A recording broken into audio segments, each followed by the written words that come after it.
Hello, ladies and gentlemen. Thank you for standing by and taking the time to join us for today's webinar, Attracting, Retaining, and Retiring Your Top Talent. My name is Dan Vors, and I am a Senior Marketing Associate with CliftonLarsonAllen. Before we get started, I'd like to cover a couple housekeeping items. If you experience technical difficulties, please dial 800-263-6317. If you have questions on today's content, we have planned a Q&A session at the end of the presentation. Your questions can be submitted via the questions function. A copy of the slides, as well as the webinar recording, will be emailed to you within the next 10 business days. And finally, we invite you to fill out a survey that will pop up as you leave the webinar. Your feedback helps us to build strong programs in the future. For those of you who may not be familiar with us, CliftonLarsonAllen is a professional services firm with 3 distinct business lines, including accounting and consulting, outsourcing, and wealth advisory. We have 3,600 staff members with offices across the country. Executive Compensation Solutions focuses on the design, implementation, and administration of executive compensation and benefits plans exclusively within the credit union marketplace. With over 40 years of experience, ECS has a dedicated team for each client, and since 2004 has published their annual survey that they provide complimentary to credit unions. Without further delay, I'd like to introduce today's speaker. Jan Kruchowski is the principal in charge of CliftonLarsonAllen Search, which she founded in 1995. CLA Search conducts leadership searches in both the public and private sector across a broad range of industries and functional areas nationwide. She received her Bachelor of Science degree from Minnesota State University in Moorhead and is a member of the Succession Planning International Association. Guy Collins joined Executive Compensation Solutions in 2011 as principal. Guy has 15 years of executive compensation and benefit consulting experience with businesses and institutions of varying sizes ranging from 50 employees to over 25,000. His areas of expertise include qualified plans, non-qualified plans, life, and disability. Guy received his BA from Lake Forest College and has a certified financial planner designation. Before I turn it over to our presenters, I'd like to go over today's learning objectives. At the end of this webinar, you'll be able to utilize methods to recognize and reward the achievements and contributions of key executives and understand how these help with staff retention until retirement, develop a strategic succession planning process that is directly related to your organization's long-term effectiveness and success, and learn how to evaluate which type of search firm to partner with that will serve as an ambassador of your unique search opportunity. During this presentation, you'll hear Jan and Guy discuss the executive selection process, compensation plan structure, and succession planning. Let's get started with the presentation. Jan and Guy, I'll pass the mic over to you to get us started. Thanks, Dan, and good morning, everyone. Guy and I are pleased to be with you today and to share our thoughts and experience with you. As Dan said, we do welcome your feedback and any comments you would like to share at the end of the presentation. Okay, here we go. Attracting and retaining your CEO is the most important thing the board of directors does. No other undertaking has a more profound impact on your credit union success. Let's start with what we know about the state of credit union leadership today. During the next 3 years, 21% of all credit union CEOs will retire. Almost half, or 46% of all credit union CEOs are currently over the age of 55. 1 in 10 CEOs at credit unions with assets of greater than $100 million plan to retire by the end of this year. The demand for CEOs is likely to be higher at credit unions with assets greater than $500 million, where approximately 60% of CEOs are over the age of 55. And finally, in 2011, only 63% of credit unions had succession plans in place. Here are some suggested components to include within your selection plan. Let's break them down a bit further. We recommend that your selection process be embedded in your succession plan so when the time comes to execute, the board is prepared and has a roadmap for success. In addition, if the plan is embedded, it will stay front of mind when you are reviewing and updating your succession plan. It's the board's role to identify the succession committee. Some credit unions use the committee to do two things. One, to make recommendations and updates to the succession plan, and two, to move into the role of a search committee when it's time to execute the plan.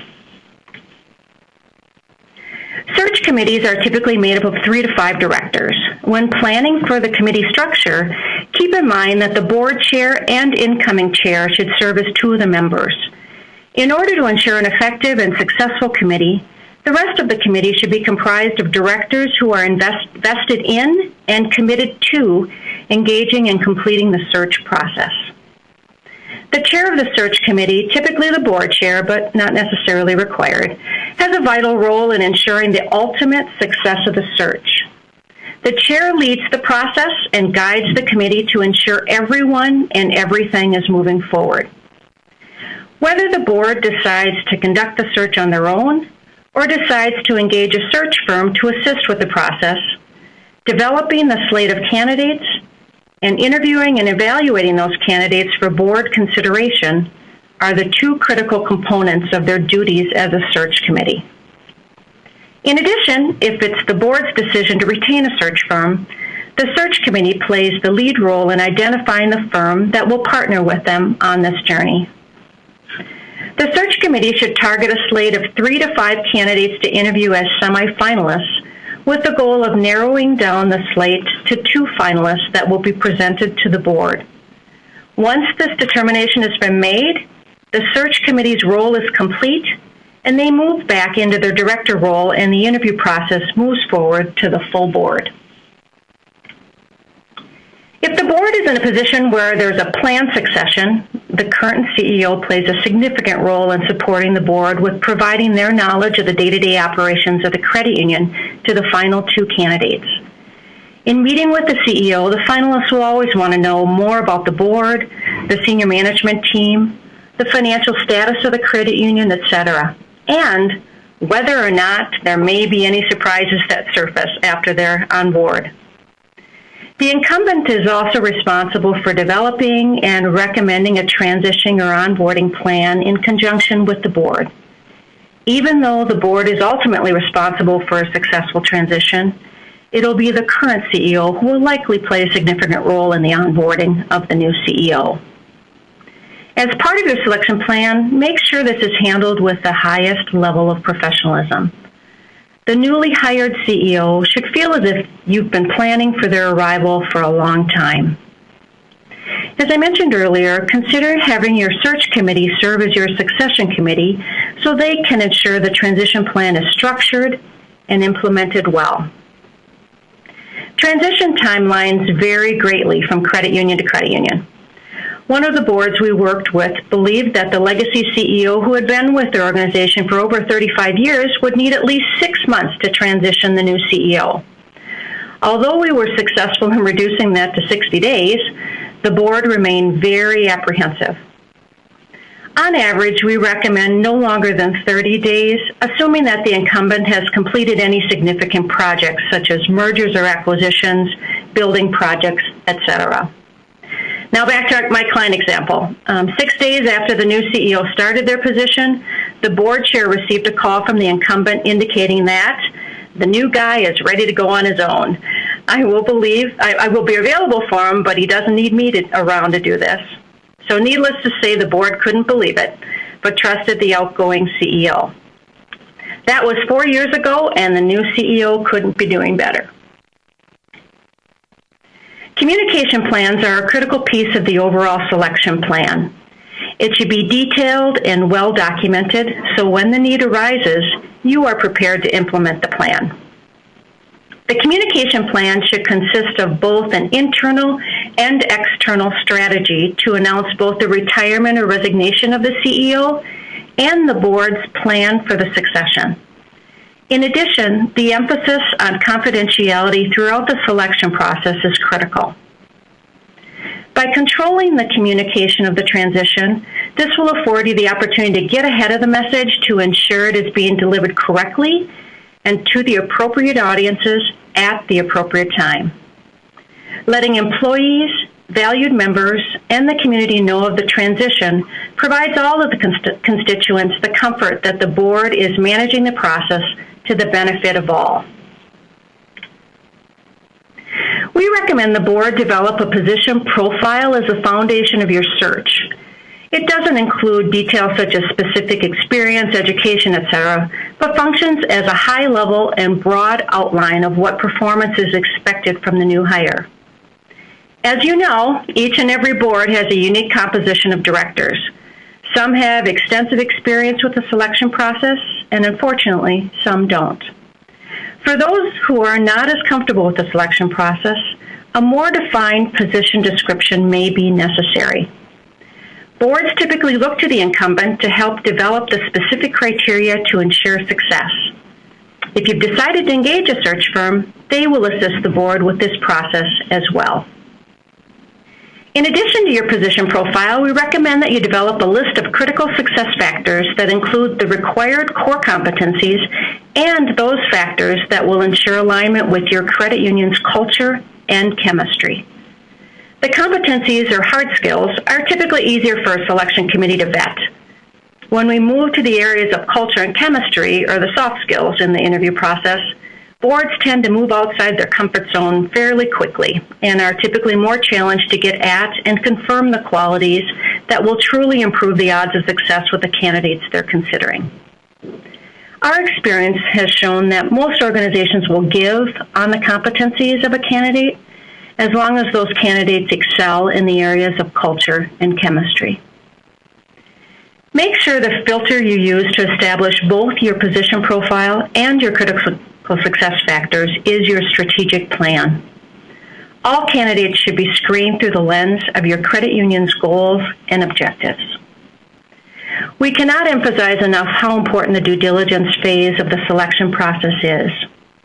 Use this part of your candidate evaluation to substantiate what you've read on the resume and learned in the interviews. Dig deep and verify, verify, verify. We all know that candidates provide us with references that are glowing. Make sure you ask the tough questions that will get at their development opportunities to ensure you're fully aware of everything the candidate brings to the table, not just their strengths. Fewer and fewer organizations are conducting background checks as a standard procedure. We highly recommend all of our clients complete a background check, especially our financial institution clients. When determining if the board is prepared and equipped to launch and lead a CEO search, make sure you consider the following. What resources are available to facilitate the search process in an effective and expedient manner? Does the board have the time and expertise to conduct an internal search? Does the credit union have the financial resources to pay an external search firm to lead the search? Can they afford not to? Would you prefer the assistance of a third party to evaluate your internal candidates objectively against external candidates? Does the board's network provide access to a deep and wide talent pool? Are you confident in your ability to access the passive or hidden candidate market, or will you be relying on the active candidate pool, those who will be responding to your advertisements and postings? What is your comfort with recruiting from your competitors? Are you sure confidentiality will be maintained? Does the board possess the necessary skills to appropriately assess leadership acumen and culture fit? When executing the most important thing you do as a board, are you confident that your process will net the desired income? Here are a few pros and cons with regard to the board conducting a search on their own. Some of the pros are, you know your credit union best. You have access to a network that will produce appropriate candidates, and costs may be less depending on the length of the search, etc. Some of the cons might include, you are dependent on an active candidate pool, which typically represents about 7 to 10% of the market, again, depending on your market. The odds are that the majority of your board members have not been through a CEO selection process. and the direct and indirect costs associated with the search process taking too long, or the cost of a bad hire with no guarantee to support that hire. And here are some pros and cons with respect to an external search. You receive an objective third-party perspective. You have access to the hidden or passive candidate market. And most people believe the best candidates are working for someone else. Certainly there are exceptions to that, but primarily we believe and have seen in our client base that our clients hang on to their stars, and we're certain that you do as well, or do everything you can to hang on to those stars. You also receive the benefit of discrete sourcing from your competitors. And lastly, perhaps that guarantee should something unexpected happen. Some of the cons of working with an external search firm is the startup time for a search firm to become familiar with your current operating system and culture. You do lose control during parts of the process. And certainly the cost, the fees associated with an executive search could be seen as a con. When executing your selection plan, remember, be knowledgeable of vital industry and market trends. Craft your position profile to reflect your mission and culture. Validate internal candidates against external candidates. And extend your best offer to ensure acceptance. Some of the don'ts are, don't forget, your interview and selection process is a reflection of your credit union and the board. Don't fall in love with a candidate that doesn't meet your critical success factors. And finally, don't ignore your gut after you've completed the interview process and your due diligence process. Gut does matter. Defining the recruiting model that works best for your credit union is the first step in determining which type of search firm to work with. There are two types of firms: contingency firms and retained firms. Contingency firms represent candidates in the search process and typically rely on their existing database and network to draw on for your search requirements. These candidates are typically active in the marketplace, either unemployed, underemployed, or unhappily employed. You'll receive a large number of candidates in a short amount of time, but the board will assume the role of vetting the candidates. Fee percentages are typically 25 to 35% of the base salary, but are paid on a success basis. Contingency firms provide a guarantee of 90 days on average, and the fee is typically prorated for that period of time. Retained search firms are process-driven and recruit passive candidates that are specific and exclusive to your search. A retained firm works on behalf of your credit union and functions as a partner versus a vendor.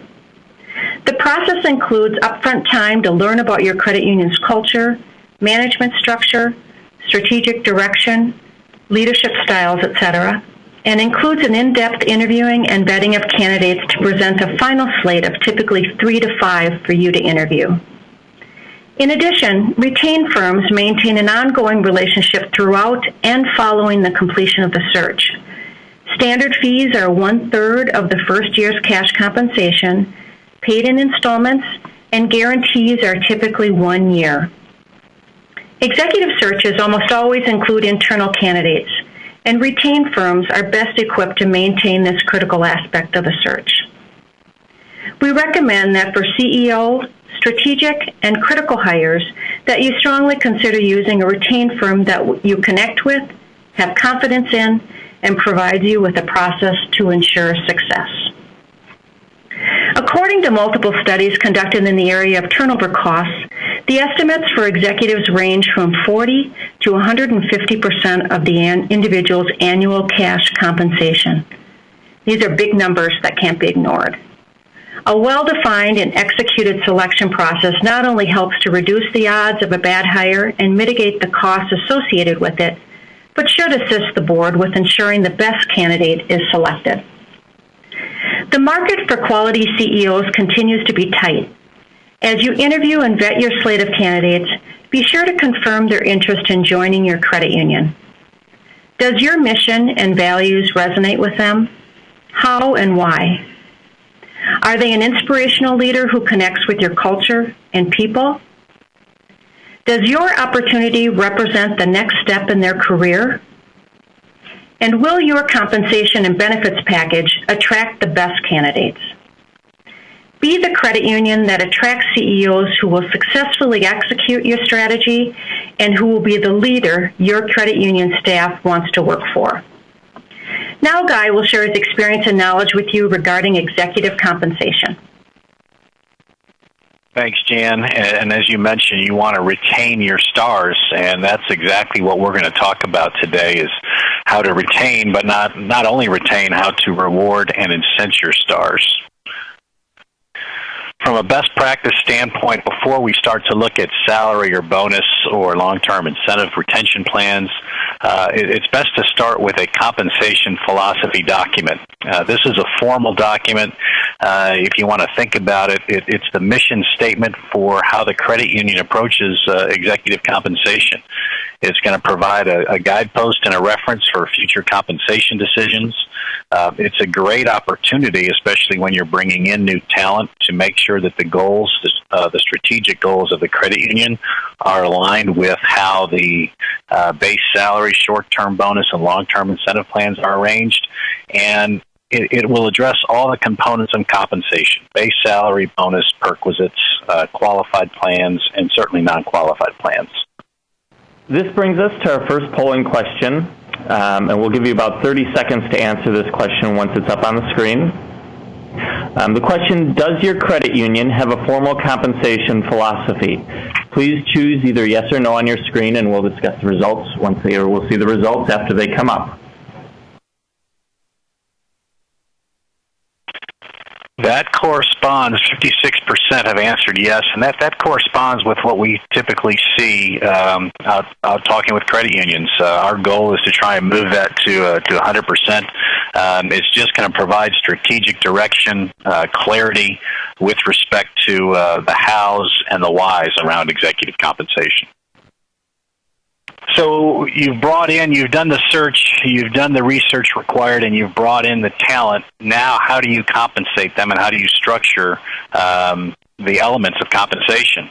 There's many things that go into factoring what a salary should be, and certainly how a bonus program should operate. But from a best practice perspective, you want to look at setting the guaranteed elements of compensation around the median of your peer group. That would tie base salary to the 50th percentile. Certainly there's other factors that are going to go into that. The experience of the incoming talent. On one side of the spectrum, you might have a very experienced candidate who has a lot of CEO experience. Certainly they might be a little bit north of the median. On the flip side, you may have an internal promotion or a candidate who's never been a CEO before. They would be certainly under the median when you're establishing base salary. So you can't ignore those outside factors, but you certainly want to be aware of where you are relative to the peer group when you set the guaranteed elements of compensation base salary. Looking to bonus, that's where the performance elements are going to come into play. And when we look at establishing a short-term bonus program, we want that pay to be commensurate with performance. So if the performance is well above peer group, hitting on all cylinders, there's an opportunity to earn a total compensation, salary plus bonus, that's going to put the candidate toward the 75th percentile maybe. And again, that's assuming that all of the elements, all the strategic goals that the credit union is trying to achieve are hit. For average performance, the total compensation would drop down closer to what the median of total compensation would be. So the difference between the maximum total reward of the 75th percentile and then the base salary at the 50th, that represents your bonus opportunity. That way, the performance of the executive is going to move in tandem with the actual results that they achieve. If the executive is, again, high performing, that compensation is going to move and put them toward the top of the performance spectrum. If the performance is average, the base salary plus bonus will also be closer to the median. So those will move in tandem. Looking to long-term incentives, this is the piece that's really going to retain the talent at the credit union. You can set up salary and bonus exactly aligning with your compensation philosophy and matching all the performance elements, but there's not a lot of retention provided by those two elements of compensation. The salary is paid and the bonus is paid, and they're free to leave once they've received those payments, so there's not a lot of retention. The long-term incentive piece can be arranged to really tie that talent to the credit union over the long term. We can structure different payment arrangements, and it can be looked at as a supplemental income at retirement. Certainly, if the executive leaves voluntarily during that time, they would forfeit any benefit if the plan is structured correctly. So that's how we put some glue in the seat for the talent to remain there at the credit union. Certainly, we want to design these plans being aware of the implications to the financials, and we want it to be cost-effective for the credit union over the long run. This will bring us to our next polling question. Again, we'll give you about 30 seconds to answer this question, then we'll discuss the results. This question: does your credit union currently have a non-qualified executive benefit plan in place? And you can choose either yes or no.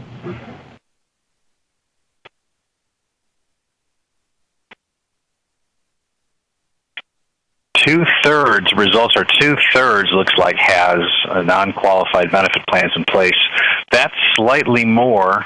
We have a preview of our upcoming, a preview from our survey is from those that offer executive benefit plans. We have global stats as all credit unions of all sizes of 52%. Certainly we see as credit union size increases and you start to narrow the slice that you're looking at, those numbers go up. Of those that offer a plan, 65% offer a 457B plan and 56% offer a 457F plan. 457Bs are a nice to have, but they're not going to provide the same retention dynamics and the flexibility and design that you can achieve through an F. Of those that have an F, almost two-thirds have a defined benefit plan feel, which is more like a pension, and 28% have a defined contribution type feel, which is going to be more like a 401k or a profit-sharing plan. We have 9% in the other category, and that speaks to some of the flexibility around the 457F plan design. 9% offer collateral assignment split dollar plans, and we've seen it in our survey numbers. That number has been trending down over the last several years. So how do we structure the long-term incentive and retention plan to meet the goals of the credit union and the executives? And this happens a lot when we look at new talent arriving at the credit union. If you think of a situation where a long-tenured CEO is thinking of changing positions, they're probably going to want the promise of a plan, and not only a plan, but some minimum benefit to leave. And oftentimes a combination of a guaranteed and performance-based can be achieved in a single plan. There's a minimum benefit that's provided as part of the recruitment package that can target a percent of salary. It can be a flat dollar amount. There's a lot of flexibility with how we get there, but then there's some minimum benefit level that the credit union can count on, and that's balanced within the credit union financials and what's reasonable. That guaranteed element would still be forfeitable upon a voluntary termination, so it's still going to provide the retention tool and be a supplement to retirement income.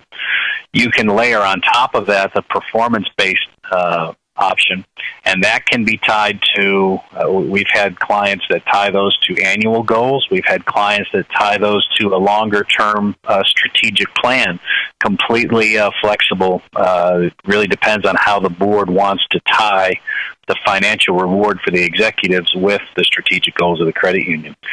We typically see annual contributions in the range of 20 to 30%, and we can structure partial distributions to be paid out during a career.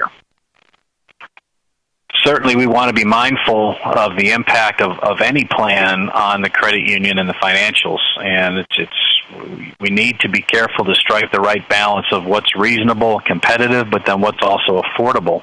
There are funding opportunities that will allow us to offset the cost of the plans on an annual basis.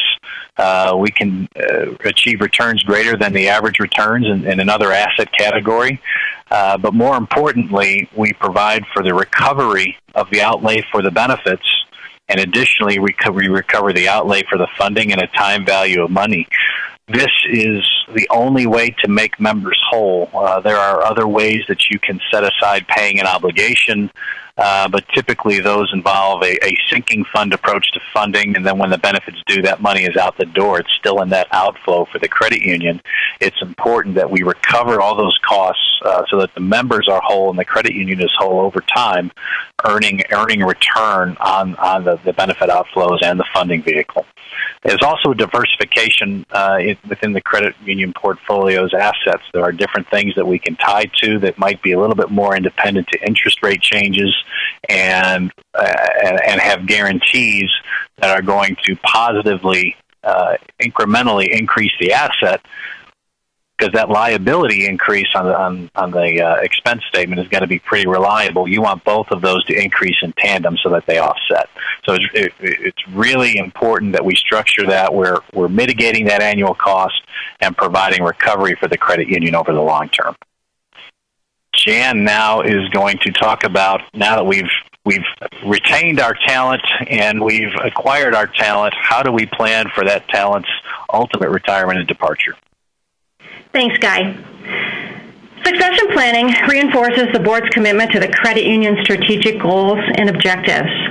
Your strategic planning process provides a smooth leadership transition with a framework for moving forward when a vacancy occurs.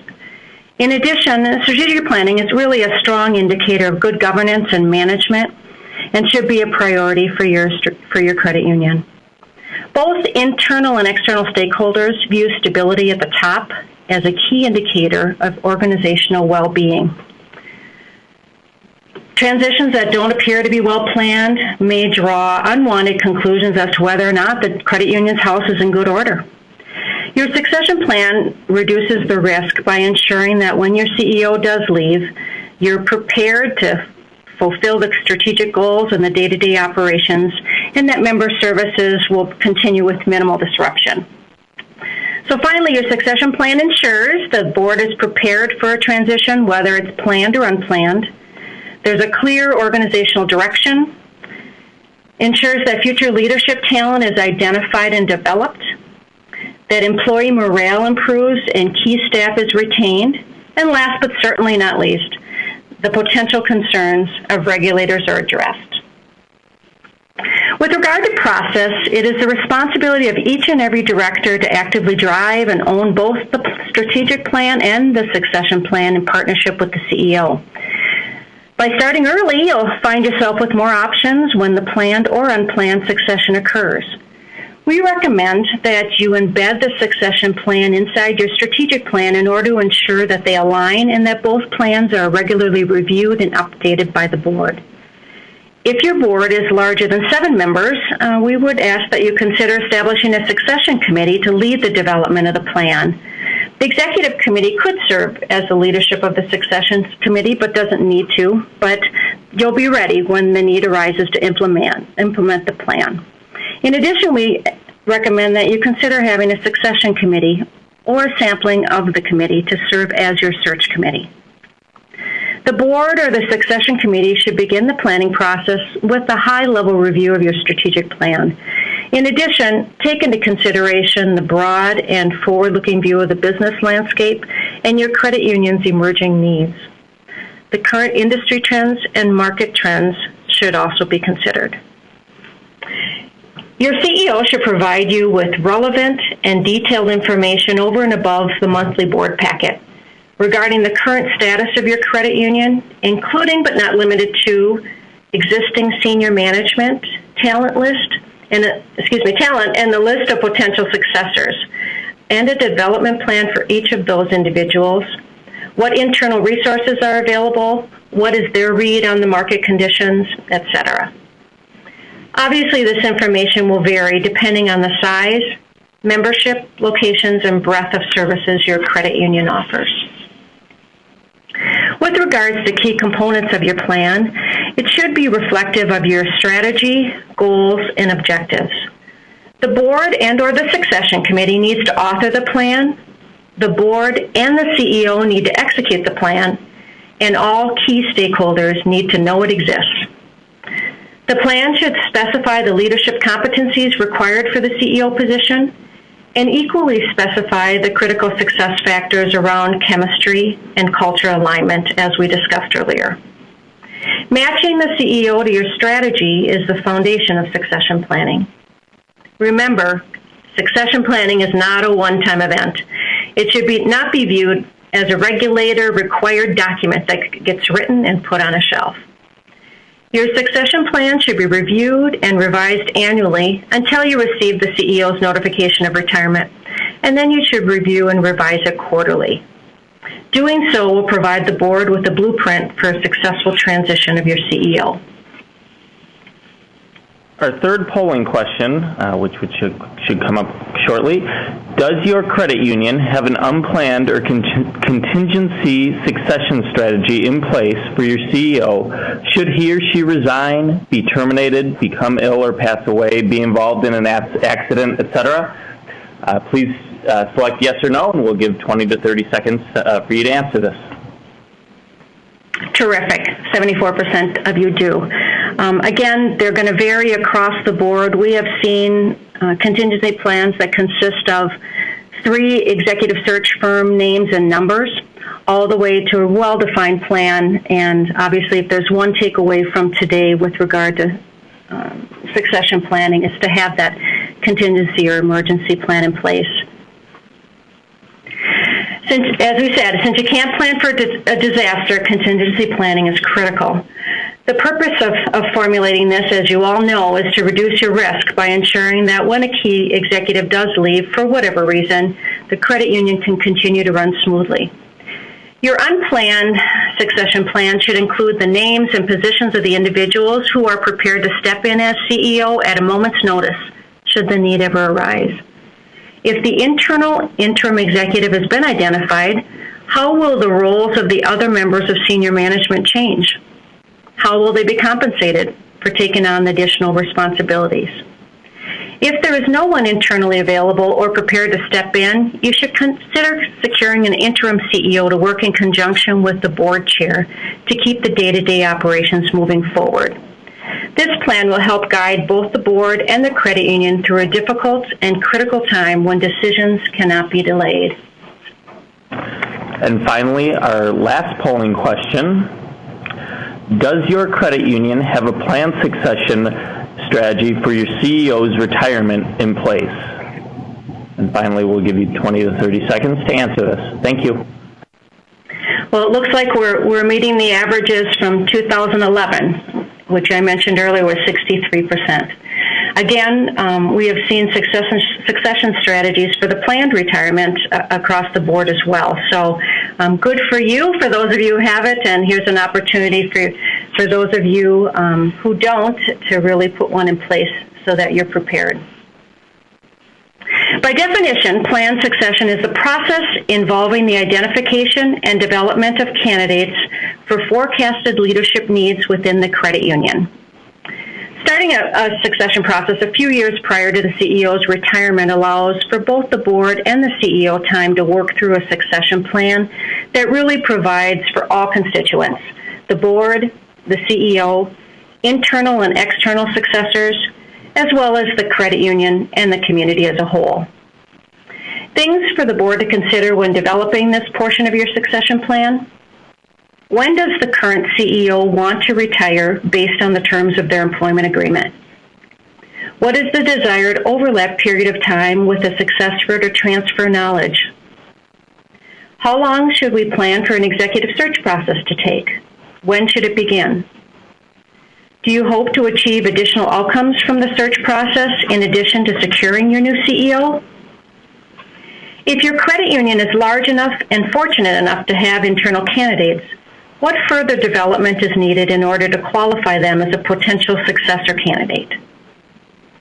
What type of communication plan will be needed during the search and leadership transition? Again, this portion of your succession plan should serve as the roadmap for your credit union during that period between the departure of one CEO and the arrival of the next.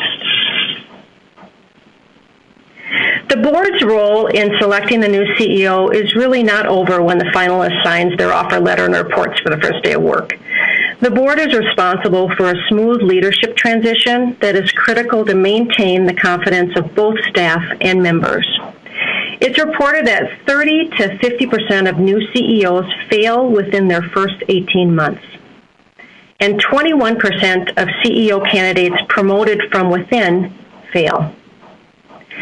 These statistics suggest that the onboarding plan should be well thought out and that it is just as important to your credit union as your selection plan is. Onboarding is more than new employee orientation. It needs to include socialization to the credit union, learning the culture, and internal and external relationship building, in addition to the transfer of knowledge from the board and outgoing CEO. While these are significant pieces of the CEO transition during those first 90 days, we strongly recommend that you continue with the process throughout the entire first year to greatly increase your odds of success. The transition or onboarding plan should be developed as a necessary step in your succession plan. Once it's been outlined and included in your plan, you'll be ready to execute it when your CEO has been hired. Finally, the benefits of succession and planning include ensuring your strategic goals and objectives are executed during times of transitions. It reinforces the board's confidence in the future of your credit union. It communicates both internally and externally the complexity of leadership transition and the board's commitment to a formal process that will result in the selection of the best qualified candidate. It sends a positive message to employees, confirming their commitment to the professional development, and it satisfies regulators' requirements for a clear, documented process. This concludes our presentation, and at this time, we'd be happy to entertain any questions or comments that you have for us. Thank you. Thank you, Jan, Guy, and participants. We covered a lot of great information today. As Jan mentioned, at this time we will begin our question and answer session. Please submit your questions via the questions function located on the upper right-hand side of your screen. And Jan and Guy will begin fielding those questions that you submit. Okay, so one of the questions is, what resources are available to help our CEO develop their future successor? CUNA offers employees a management development program through their management school. This program really is designed to assist employees with their professional development really over a period of several years.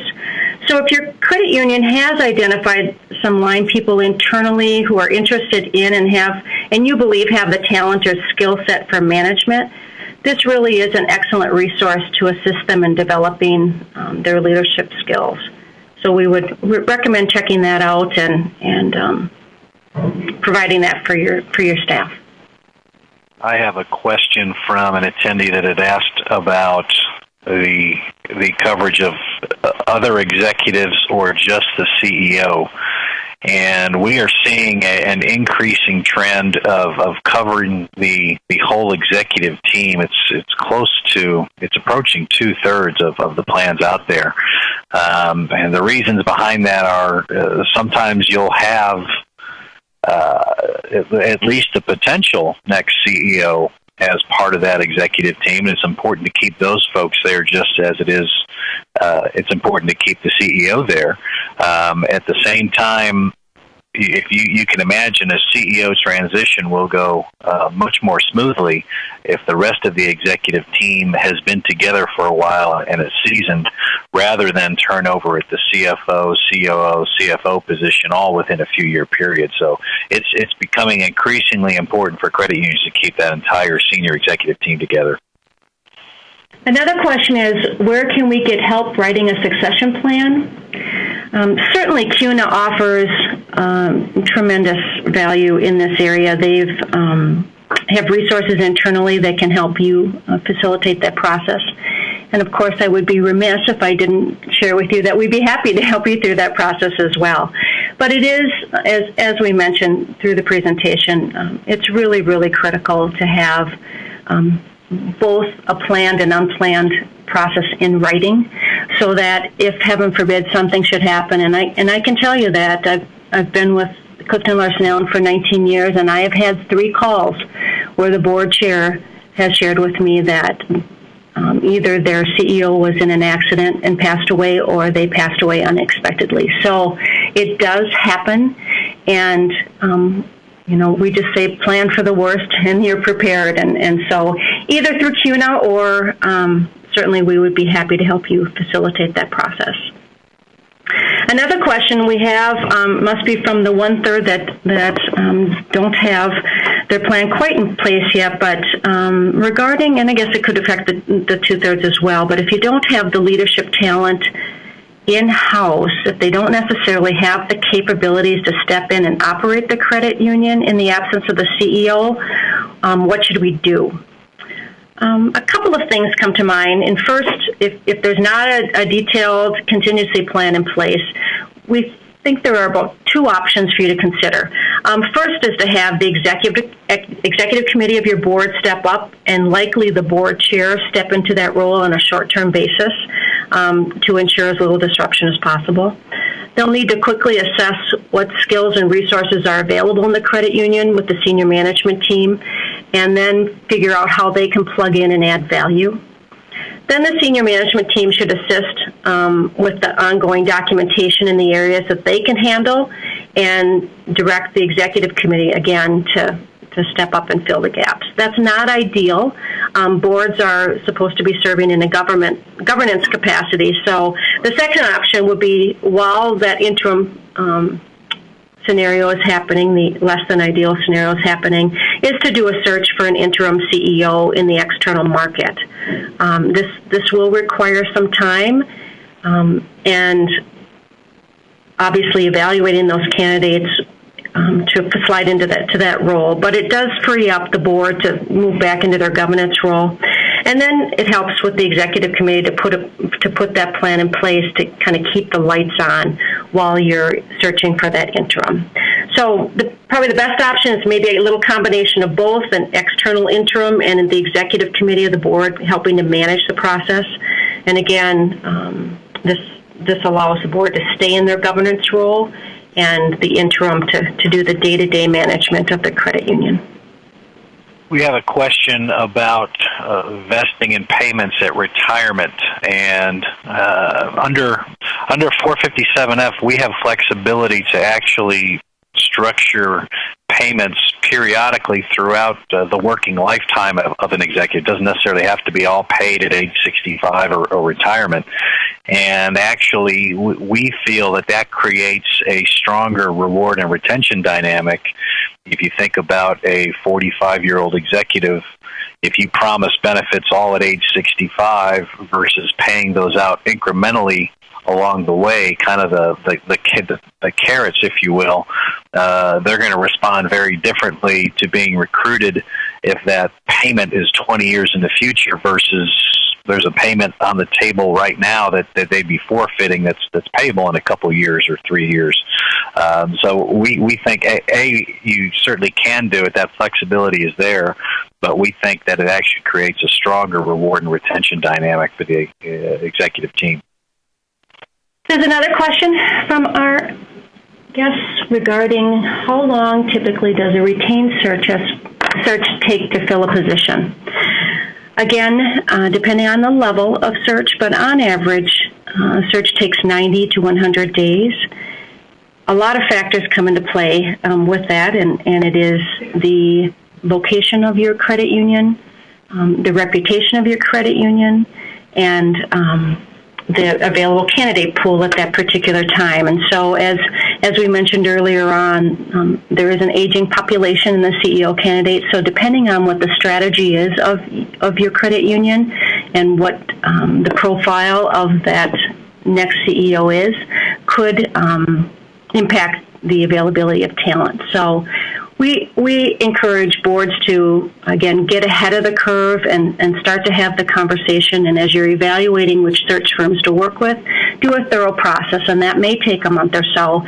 But plan for 3 to 6 months, and then obviously you need to incorporate time for the transfer of knowledge and the transition with the current CEO. So perhaps if their retirement date is the target, and then a 30 to 60-day transition period, then to back that up 3 to 6 months for sure to give the board plenty of time to go through the process and be successful with it. Thank you, Jan and Guy. If we are not able to address a specific question, please contact either of our presenters. Their contact information is on the screen. As a follow-up, we will send you a link to the webinar recording and presentation slides within 10 business days. Thank you very much for your participation in this webinar today. You may now disconnect.